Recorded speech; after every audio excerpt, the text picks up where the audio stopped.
On va reprendre le fil de nos discussions autour de l'hybridation. Radical hybridation, c'est donc le thème choisi cette année. Mais qu'est-ce que l'hybridation au fond? Eh bien, on s'est tous posé cette question et on a décidé de convoquer à nos côtés deux expertes pour nous éclairer sur ce sujet. Il s'agit de Gabrielle Alpern, philosophe, et Natacha Ben-Simon, fondatrice de Blossom ID. Merci de les accueillir.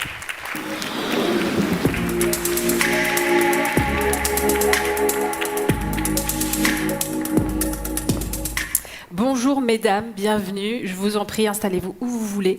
Gabrielle Alpern, vous êtes philosophe, auteur de Tous Centaures, éloge de l'hybridation, et également de Créer des ponts entre les mondes, c'est chez Fayard. Et vous êtes justement, vous, à l'origine de ce concept philosophique de l'hybridation. Et Natacha Ben-Simon, vous êtes fondatrice de Blossom ID, cabinet d'études prospectives spécialisé dans le luxe, stratégie de marque. Vous utilisez d'ailleurs beaucoup l'art contemporain, on va y revenir, pour inspirer les marques. Natacha, Gabrielle, dans ses travaux, a beaucoup travaillé sur la figure du centaure, qui est un hybride homme-animal. Vous avez travaillé aussi sur cette notion de réconciliation entre les deux mondes. Qu'est-ce que ça implique selon vous? Alors, l'hybridation... Prenez le micro, qu'on vous entende bien. Il est allumé. L'hybridation, il est allumé? Oui. Bonjour. L'hybridation, moi, c'est un sujet qui me passionne depuis très longtemps. Et que j'ai travaillé beaucoup en prospective avec les marques, en ayant lu aussi beaucoup les travaux de Gabrielle Alpern, qui est quand même une vraie référence dans le domaine. Et je me suis tellement intéressée à ça, et je suis très férue d'art contemporain. Et en travaillant justement de plus en plus sur ce sujet, en voyant les artistes évoluer, je me suis rendu compte qu'il y avait énormément d'artistes qui travaillaient sur l'hybridation ces derniers temps, et notamment sur l'hybridation homme-nature, et plus spécifiquement sur l'hybridation homme-animal.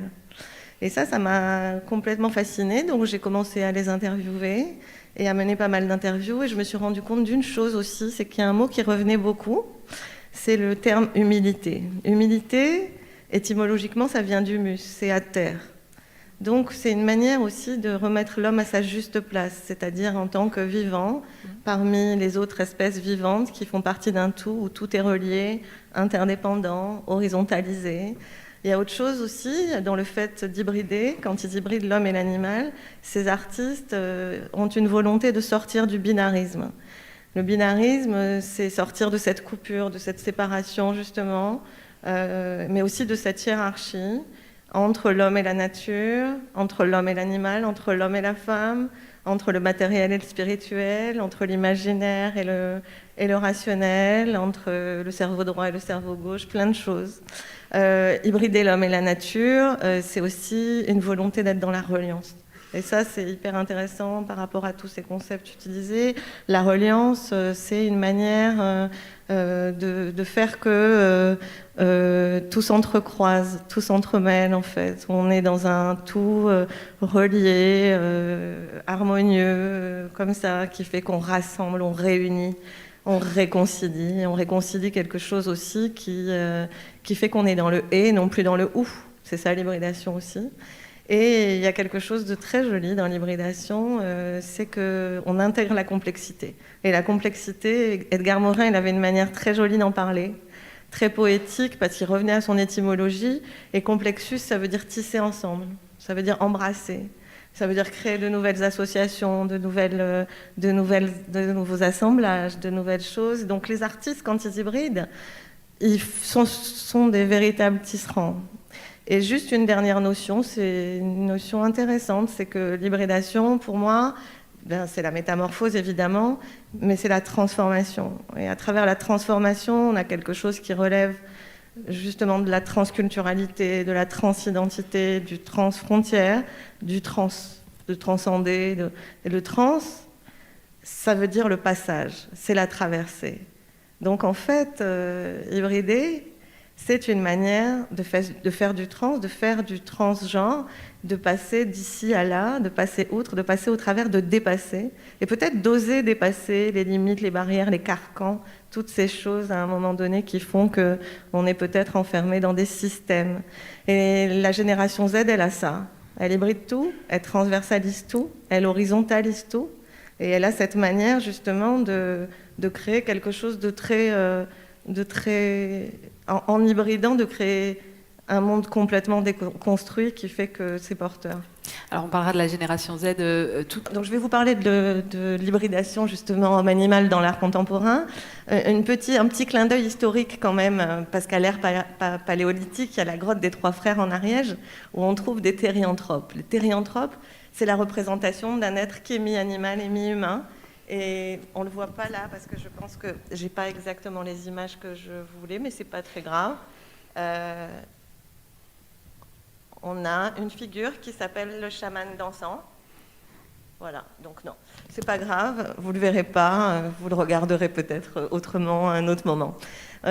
Autre chose, c'est en haute couture, il y a Alexander McQueen évidemment qui a été un grand précurseur, il y a plus de 20 ans, qui travaillait justement sur cette figure de l'hybridation. Thierry Mugler aussi qui l'a suivi et qui a travaillé aussi avec la figure de la chimère. En art, on a Matthew Barney, voilà. En art, on a Matthew Barney, je n'arrive pas à avoir la main. Alors si quelqu'un peut le faire, voilà, c'est super.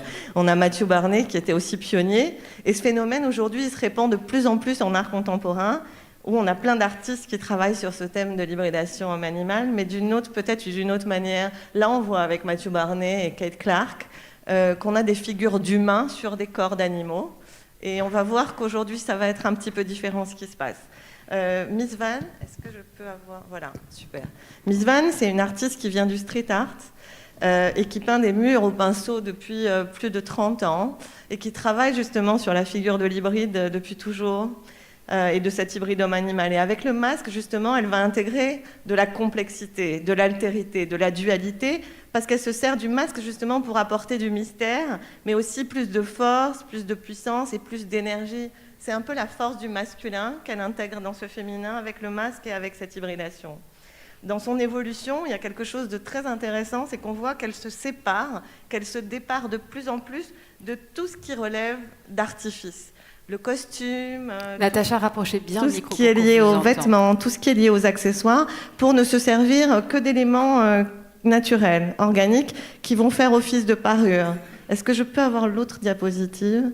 En fait, elle va faire un peu comme avec les hommes fleurs, où elle va récupérer avec les peuples premiers énormément d'inspiration. Et ces hommes fleurs qui se parent de nature et qui en font justement des objets d'ornement, elle, son cheveu va devenir parure, son poil va devenir fourrure, mais ça va aller jusqu'aux cils, ça va être des espèces de ceintures comme ça, assez magnifiques de poils. Isabelle Chapuis, elle va atteindre ce même dépouillement, un dépouillement total avec un corps nu, parce qu'elle va justement parer tous ces corps d'éléments totalement naturels, de végétaux. Alors Isabelle Chapuis, elle a quelque chose d'intéressant, c'est qu'elle travaille le végétal, mais elle en fait un prolongement du corps. Elle en fait une continuité, c'est-à-dire qu'elle l'incorpore totalement, au sens littéral du terme, pour créer une espèce de fusion. Et ça rend le végétal totalement animal. Moi, c'est ça qui me fascine, c'est que quand on regarde un peu les épines des épines de rose qui deviennent des griffes, les pétales de fleurs qui deviennent des plumages, ou les pissenlits sur le corps qui deviennent poils ou fourrures, les feuilles sur le doigt qui deviennent des ailes. Il y a quelque chose de très poétique et de très beau. Mais moi, ce qui me plaît aussi beaucoup là-dedans, c'est que la flore fait corps. Et quand la flore fait corps et qu'elle s'incorpore comme ça en pétalisant le corps ou en prenant racine dans le corps ou en fleurissant du corps, elle devient animale. Donc pour elle, l'hybridation de l'homme et de la nature, c'est une façon de relier l'être à son essence, à sa base, à sa dimension originelle, essentielle, naturelle. On revient aux fondamentaux. L'autre diapositive, je vais vous parler d'elle très brièvement parce qu'on n'a pas beaucoup de temps. C'est Anayata, c'est une artiste qui est américano-japonaise que j'adore et qui fait des hybrides comme ça, très très tribal, primitifs. On est sur l'éco-spiritualité et l'écoféminisme et il y a quelque chose de très fort dans cette espèce de puissance sacrée du féminin qui parle. Et ce que j'aime beaucoup dans son travail, c'est que ces êtres d'animaux, de têtes d'animaux, ils ont quelque chose de particulier, c'est que pour elle, la figure de l'animal, c'est pour remettre l'homme justement au milieu de la nature, c'est-à-dire de lui faire reprendre sa juste place d'humilité, comme on en parlait tout à l'heure, mais c'est aussi de le sortir de l'ego. Et ça, c'est intéressant. L'autre diapositive, Lara Blanchard, très jolie artiste aussi. Ces parures que vous voyez là, elles ne sont pas que décoratives, parce qu'en fait, elle va les porter. Et elle en fait des processions dans la nature, c'est-à-dire qu'elle les met en pleine nature, au milieu de la neige, on est dans du blanc immaculé, et c'est assez magique parce que elle dit quelque chose, elle dit « je me replace au cœur du vivant, c'est là qu'est ma place ». Et elle va pouvoir enregistrer des sons de la nature pour pouvoir, dans ses expositions, recréer des processions comme ça, de ces créatures, et nous immerger totalement dans les sons de la nature. Eddy Dubien, je vais encore... si on peut me passer... Voilà, Eddy Dubien, il fait une exposition aujourd'hui au musée de la chasse et de la nature qui est assez magnifique. Je pense qu'il l'a inaugurée il y a 4 jours. Et il fait un travail très fort aussi d'hybridation homme-nature, homme-animal. Il y a un critique d'art qui parlait de sa dernière exposition en disant « c'est un hymne à la communion et à la consolation ». Et ce que j'adore chez lui, et qui résonne totalement avec sa vie, avec ce qu'il est, c'est qu'il a une manière très trans, très queer, d'hybrider l'homme et la nature. Et il érige la nature en refuge. Et il nous parle d'une façon qui est tellement délicate, tellement sensible, tellement poétique. Il nous parle de réconciliation, il nous parle de réparation. Donc là, on est bien dans la reliance. Et comme il dit, il n'y a pas de distinction entre l'humain, l'animal, le végétal. Tout est au même niveau, c'est la vie. On est tous ces animaux, on est toutes ces plantes, on est tout. Voilà, donc c'est vraiment tout rassemblé. Merci beaucoup d'avoir planté le décor à toutes les deux. Merci, merci. Je vous laisse ressortir par là parce que nous sommes au bout du temps qui nous est imparti.